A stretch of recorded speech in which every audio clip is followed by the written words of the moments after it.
want to talk to you very briefly about light.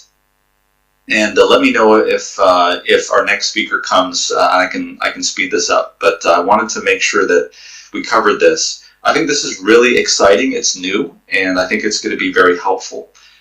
So we're going to talk about light, and I want to talk to you about this in terms of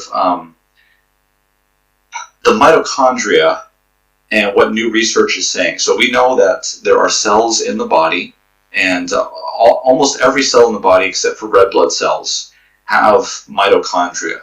And this is, of course, where the powerhouse of the cell is. This is where you make ATP through oxidative phosphorylation. Many diseases have been attributed to mitochondria that do not work. And we're going to go over that right now. So the mitochondria is like an engine in your car. And it is responsible for locomotion. It's responsible for your car moving. But if you don't have a cooling system, the engine can overheat and become damaged. And that is exactly what happens potentially in the mitochondria. You see, oxidative stress is the result of when your mitochondria is functioning, because there are, as many of you remember from school, there are electron transport electrons that are going down the electron transport chain and have to go eventually and be put onto oxygen, and that is converted into water. Actually, officially the equation is that oxygen plus 4 electrons leads to H2O. Now, that oftentimes does not happen efficiently, and when that happens, you get very reactive oxygen species like hydroxy radical, like hydrogen peroxide, like superoxide. And these things are very damaging and can actually damage the very place where these reactions are occurring, and that would make the system not work very well. And so the mitochondria have in place very powerful antioxidants that can mop up these reactive oxygen species. But the question is what happens if we don't have enough of these antioxidants? These antioxidants are like the cooling system of the engine to make sure that the engine is running smoothly. So when it's not running smoothly, a number of diseases have been attached to oxidative stress and mitochondrial dysfunction. So less optimal health, inflammation, cancer, dementia, diabetes, even autism and learning disabilities have been attached to mitochondria that are not working well. So as it turns out, one of the most powerful antioxidants in the human body, even more powerful than glutathione, is the melatonin system. And the melatonin system is working both night and day. So let's talk about night very briefly. Many of you know about this, that there is a gland in the brain called the pineal gland, and it is secreting melatonin into the blood system, and then from the blood it diffuses into the tissues, and then from the tissue they're able to mop up the reactive oxygen species. So the melatonin at night, when the mitochondria are not very active, comes from the pineal gland, and it's able to mop that up. So I will tell you that even a small amount of light at night getting into your eyes will shut down melatonin production. And we know that people who don't get enough sleep at night, people who are not getting enough sleep, have an increased risk of a lot of these things here that we see, and we believe it is mitigated through the mitochondria and its dysfunction. We have known this now for a good 20 to 30 years. There's been very good research on this topic. The question, though, is what happens during the day when the mitochondria arguably are even more active than it is at night, because the creature is moving around, exercising, and requiring even more energy. So what happens there?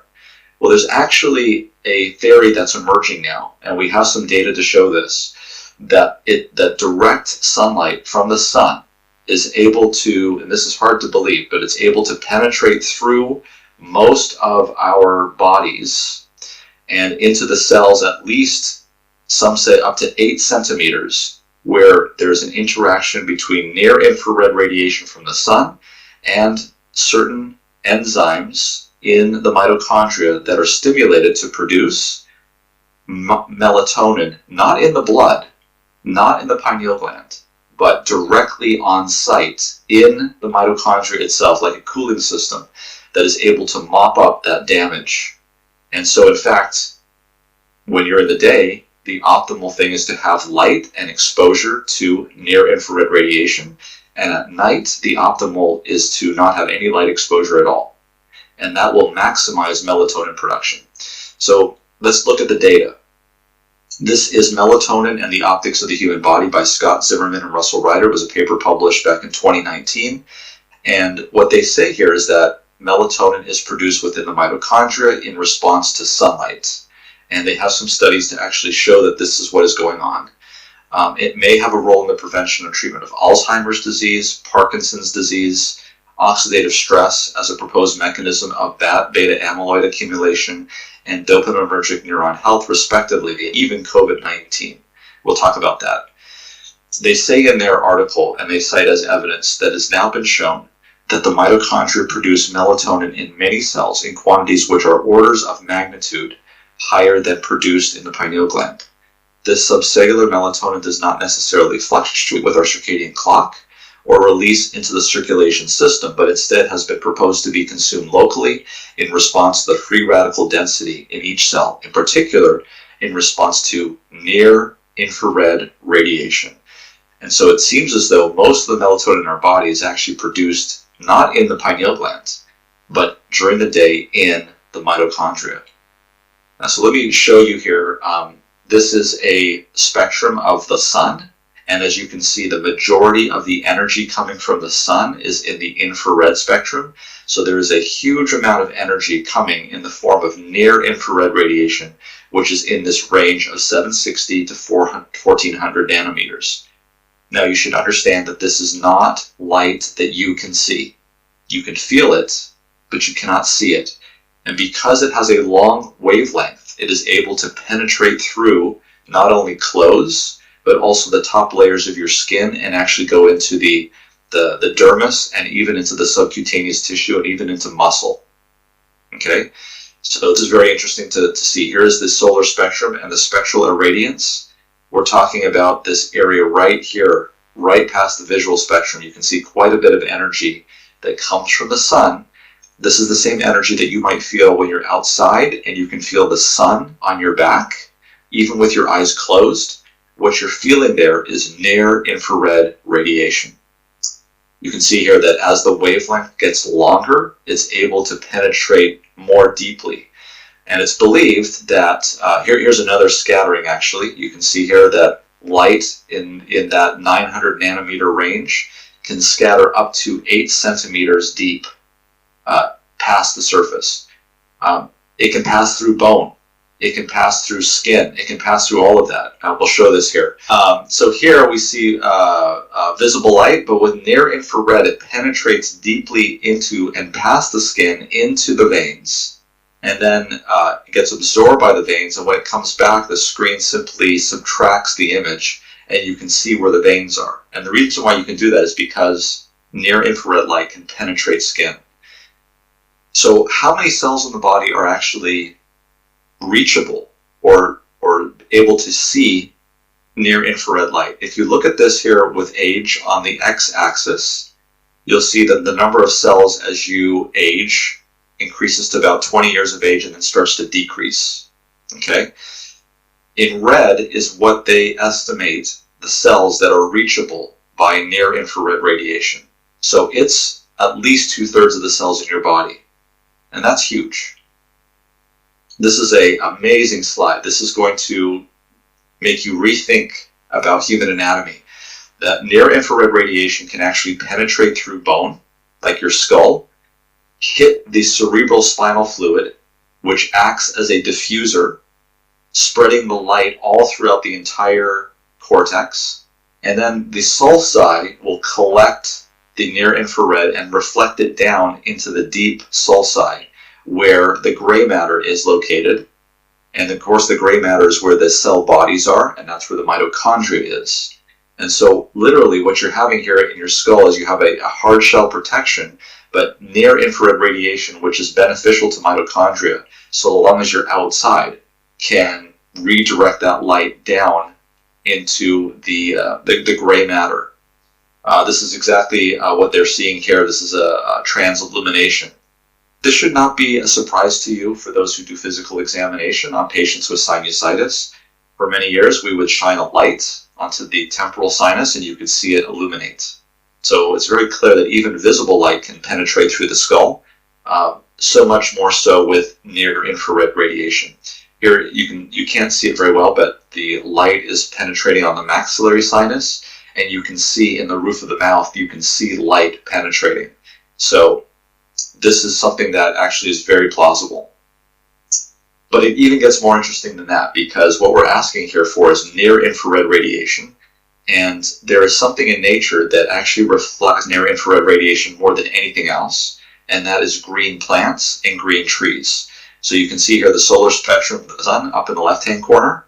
When you go outside, there's a huge increase in the near-infrared spectrum, because sun that hits the leaves and then becomes reflected is very rich in near-infrared radiation. You can probably realize this when you're out on a sunny day. Immediately as you go underneath a tree that's very shading, the temperature drops dramatically under that tree. And that is because the near-infrared is being reflected away from the tree and from underneath the tree. And that's not only just visible light and shade, but also leaves reflect near-infrared tremendously. So if you're on the outside of that tree, you might not be getting the heat of the sun, but you're getting a lot of that near-infrared radiation, which is important. Here's some near-infrared photography where they put a near-infrared filter. And you can see here the trees, the leaves, they're like they have snow on them, but it's not snow. It's near-infrared radiation. Here's a Central Park in New York with a little bit of color. You can see that the buildings do not reflect near-infrared radiation, so you would not get this benefit if you were living in a city. But if you're living in the countryside with trees, you would get a lot of this benefit. And the fact of the matter is that we've known for a very long time that people who live outdoors have better health. And we're now beginning to understand, I believe, why that's the case. Here's an article that was published in the UK back in 2018, so not too long ago. They said here, we found that spending time in or living close to natural green spaces is associated with diverse and significant health benefits. It reduces the risk of type 2 diabetes, cardiovascular disease, premature death, preterm birth, increases sleep duration. People living closer to nature also have routines. We found is that exposure to green space significantly reduces people's levels of salivary cortisol, a physiological marker of stress. So we have known for a very long time that natural light is very beneficial to the human body, but we may be just now finding out why that's the case, and it may be a lot more than just vitamin D. Here is the meta-analysis, and it showed that it favors going out into the sun. Here is a quote that I provide here from Ellen G. White, interestingly, where she talks about trees and plants. And she wrote this back in the 1800s, of course, before we understood the solar spectrum and things of that nature. I think we started to understand the solar spectrum, but maybe not its impact on the human body. She says here that trees with medicinal properties, the Lord has been giving me light in regard to many things. He has shown me that our sanitarium should be erected on as high an elevation as necessary to secure the best results, and that they are to be surrounded by extensive tracts of land, beautified by flowers and ornamental trees. And I think that we now know may be beneficial in reflecting near infrared light. She said, in a certain place, preparations were being made to clear the land for the erection of a sanitarium. Light was given that there is health in the fragrance of the pine, the cedar, and the fir, and there are several other kinds of trees that have medicinal properties that are health promoting. Let not such trees be ruthlessly cut down, let them live. And I can't help but think of the trees. So this is a thesis that was submitted by a student going for a PhD. And she basically summarized the benefits of what they call daylighting on students. So if you have young children and you want them to reach their academic heights, let me highly recommend to you that they get plenty of outdoor time and sunshine, because there is improvement in vitamin D, in students' vision, calcium absorption, bone formation, biological clock, their mood, they're more cheerful, student attendance is improved, they have better sleep, they do better in terms of learning, math, student attendance, and test scores. And in terms of things that are reduced from a health standpoint, reduction in cancer, headaches, stomach ulcers, blood pressure, stress, and microbes, reduced physiological depression, fatigue, seasonal affective disorder, violent behavior, stress, and the need for security on campuses. So here's an interesting study that looked at type 2 diabetes and sunlight, and it showed basically that that there was a direct causality, and it was a moderate level of evidence for the direction of reduction in diabetes with sun exposure. Here's another study that was done in England and in the Netherlands, which showed that taking blood samples throughout the year and correlating it to the weather report in the previous 7 days before the blood test showed that the more days of sunlight that the patient had in the past 7 days improved their diabetes and cholesterol profile. And you can see the raw data here. But basically, this was a study of about 14,000 patients. So sunlight can actually affect the body's metabolic health within days. Literally within days of getting outside, there's already a change that occurs. So many people might say, well, what about skin cancer? What about the damaging effects of the sun? So you should know that the damaging effects of the sun are particularly in ultraviolet light, not in near infrared. This is the ionizing radiation. You can see here in near infrared, it's pretty low, but most of it is in ultraviolet. Now, ultraviolet light is difficult to penetrate the atmosphere. In fact, most of the ultraviolet radiation that we get from the sun, we get no ultraviolet C radiation, and we get ultraviolet B and A only when the sun is pretty high overhead, and it usually is between 10 o'clock in the morning and 2 o'clock in the afternoon. So, and the other thing I would say too is that ultraviolet light is blocked by clothes and by protective clothing, where it does not block infrared light. But apart from that, so in terms of sun exposure and mortality for melanoma, the things that are associated with a increased death would be like melanoma, thickness, mitosis, ulceration, head and neck placement. But interestingly, people who had a lot of sun exposure, high intermittent sun exposure, or solar elastosis, which is basically sun damage, had decreased deaths in melanoma. So again, we are concerned that sun exposure may cause skin cancer, but we find that those that have more sun exposure and skin cancer actually do better.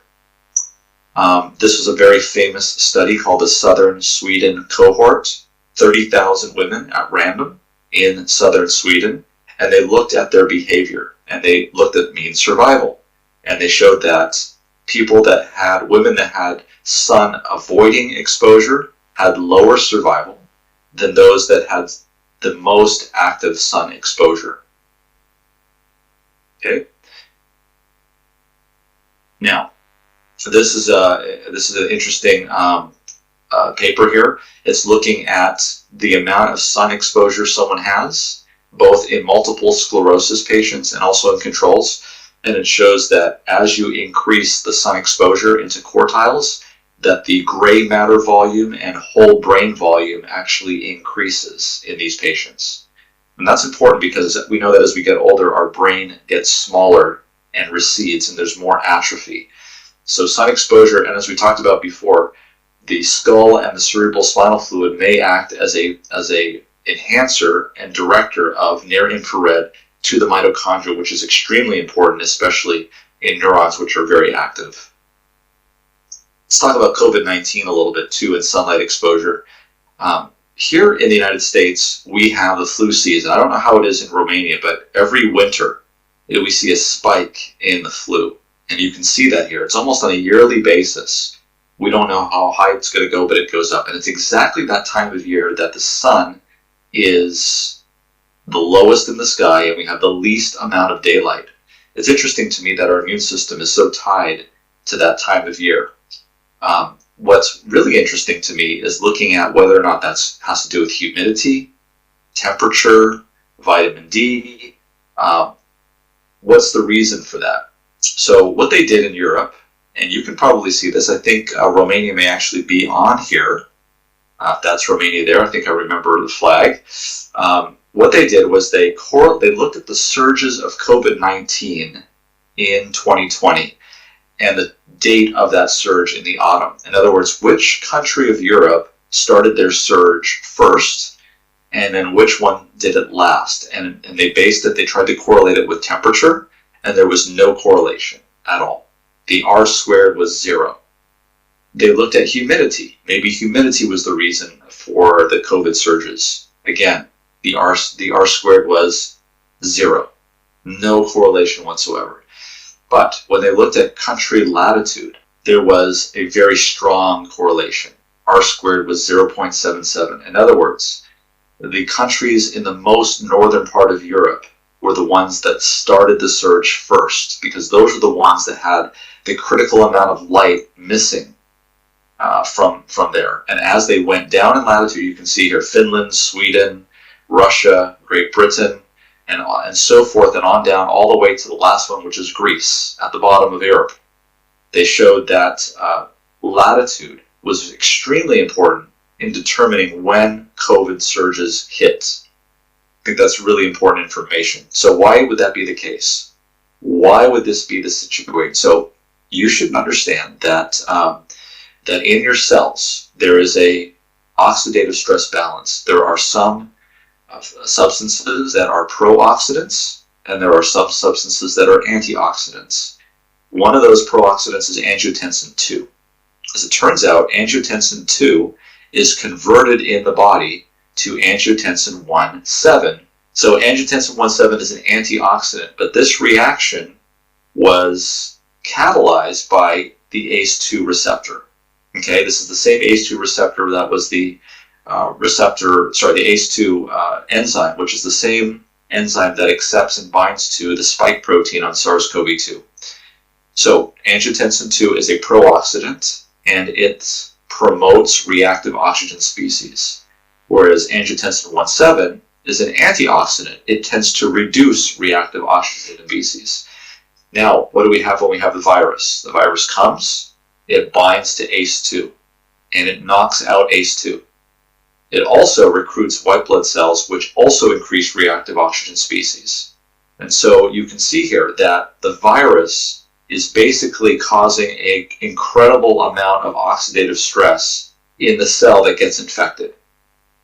And that reactive oxygen species can damage the cell, and if that's in endothelial cells, those endothelial cells will be damaged, and they will release in their subendothelial compartments von Willebrand's factor. And von Willebrand's factor will quickly polymerize and cause clots. And those clots will then cause hypoxemia. And that's basically what I believe was happening in patients with COVID-19 who were getting blood clots, and they were becoming hypoxic, but not as sick as you would expect. It's because these small platelet-rich clots were coming as a result of a mismanaged oxidative stress. So what would be the treatment for this? Is getting a good night's sleep with plenty of melatonin that comes from the pineal gland at night. But it would also mean that melatonin from the sun during the day is also very important in mitigating the surge in reactive oxygen species. This is the reason why I believe that in Europe, the most northern countries had the first surges, because as the sun got lower and lower in the sky, as the year moved on, those were the ones first that would fall below the threshold needed to get enough sunlight. But let's not just look at a hypothesis, let's look at some actual data. So this is a study that was looking at oxidative stress with COVID-19. And they looked at patients admitted to the hospital. And they measured 3 things. Antioxidants in the cell, which are good. We need antioxidants. oxidative stress in the cell, which is bad, and this thing called F2-isoprostane, which is a marker of damage. Okay? So what did they notice? As age goes up in the control group, notice that the amount of antioxidants in your cell goes down. Could be the reason why people who are older are more susceptible to COVID. But notice that those that had COVID, at every age group, it was lower. Okay? What about oxidative stress? At every age group, the COVID group had higher levels of oxidative stress in their cells. And also, as the age went up, there was an also increasing amount of oxidative stress. Okay, let's look at damage. Which one had the most damage? You can see here that for the control groups, there was no measurement of damage in the 21 to 40-year-olds that were controls, the 41 to 60-year-olds that were controls. Only in the 60 plus did they start showing signs of damage. F2-isoprostane. In every one of these situations, COVID patients had higher levels of damage than the control groups. So this is very compelling data that shows that what's going on in the mitochondria, or what's going on in COVID-19 is happening in the mitochondria. So we know that vitamin D is higher in people that do better and lower in people that do worse. But when we do interventional studies and we give people vitamin D, the studies are mixed. We don't always get a good result. So my contention is that vitamin D is simply a marker of those people that have been out in the sun. And it's not the vitamin D itself that's doing the heavy lifting. It's simply a marker of sunlight, which is stimulating melatonin in the mitochondria. So this is a really interesting study here that looked at this. And the study was done in the British Journal of Dermatology. And what they did was they wanted to see whether or not there was something in sunlight other than vitamin D that was causing COVID survival or COVID deaths. So they looked at the part of the United States that was so far north that there's no way they would have gotten enough vitamin D in the wintertime. Okay, they just excluded all of those areas in the south that could get vitamin D in the winter. In England, they looked at England. Fortunately, everyone in England was not getting enough vitamin D during the winter, and the same thing in Italy. And what they noticed was that as the latitude went up, okay, as the latitude went up, so did the COVID-19 deaths per million. So here is the data. 600, 700, 800, that has to do with the amount of light coming in. As the amount of light came in went up, in other words, as you went further down, the excess COVID-19 deaths went down. Same relationship in England, same relationship in Italy. And so this was mind-boggling because they knew this was not vitamin D because there wasn't enough ultraviolet light coming in at this high latitude in the wintertime. So they said this. They said, in conclusion, the study is observational, therefore any causal interpretation needs to be taken with caution. However, if the relationship identified proves to be causal, it suggests that optimizing sun exposure may be a possible public health intervention, given that the effect appears independent of a vitamin D pathway. It suggests possible new COVID-19 therapies. And let me just tell you, it's not new. They've been doing this for many, many years, over 100 years. These are sanitariums, these are hospitals that knew the benefit of sunlight and getting their patients out into the sunlight. It was known as heliotherapy. And actually there was a lot of crosstalk between Europe and the United States back in the 1800s. John Harvey Kellogg went to Europe, specifically in Germany, saw what they were doing there, brought it back to the United States, built it better, and made it more of an invention. Put some, built boxes and light boxes and all sorts of things. And then the Germans would come over and look at his what he would do. And of course, he would show them around and show them all these things. And then they would take it back to Europe and they would copyright it and patent it and sell it. And so there was a lot of communication back and forth about light therapy. They knew at the time that tuberculosis was cured by getting up at high altitude and getting ultraviolet radiation. And this is what was done. This is still, I believe, a very important part of health and can be very beneficial. And I believe, as we'll talk about very shortly here, the reason why many of us today, at least in the Western world, where we have automobiles and houses and homes, while we have a lot of chronic diseases. Let me just read for you from Ellen White from the 1800s. This is before she understood what melatonin was, before science knew what melatonin was, before she knew about any of these scientific things. She says here, the feeble one should press out into the sunshine as earnestly and naturally as do the shaded plants and vines. The pale and sickly grain blade that has struggled up out of the cold of early spring puts out the natural and healthy deep green after enjoying for a few days the health and life-giving rays of the sun. Go out into the light and warmth of the glorious sun, you pale and sickly ones, and share with vegetation its life-giving, health-dealing power.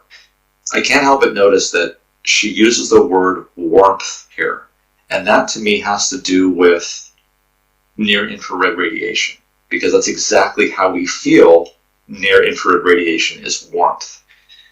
But she not only did she know the benefits of sunlight, she also knew the dangers of viewing light after the sun went down, because that could impair melatonin secretion. So she said here, make it a habit not to sit up after 9 o'clock.